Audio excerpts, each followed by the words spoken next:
এসেছিলেন, তাই দেখুন গোপাল সময়ে উপস্থিত হয়েছে। নইলে বেটাকে রাজসভায় ত্রিসীমানায় দেখা যেত না।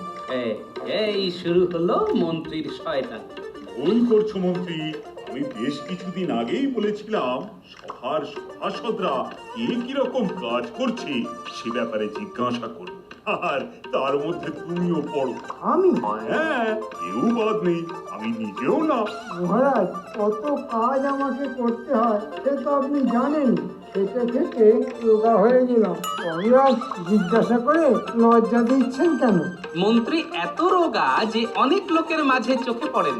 তেমনি মন্ত্রী অনেক কাজ করেন, তবে সেগুলো আমরা চোখে সেরকম দেখতে পাই না। এই যা।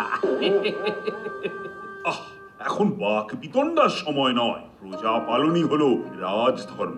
আশা করি এখন প্রজারা কৃষ্ণনগরে সুখে শান্তিতেই আছে। তবে ভবিষ্যতে কোনো শত্রুর মোকাবিলা করতে, বিশেষ করে বিদেশি শত্রু হলে আমরা কতটা প্রস্তুত সেটা আমি জানতে চাইবো আমাদের সেনাপতির কাছে। আমি সেনাদের এমন ভাবে সাজিয়ে রাখছি যাতে যে কোনো রকম বিপজ্জনক পরিস্থিতিতে তারা একসঙ্গে ঝাঁপিয়ে পড়তে পারে। যদি আমাদের কোনো সেনা আহত হয় তাহলে সঙ্গে সঙ্গে তাকে যুদ্ধক্ষেত্র থেকে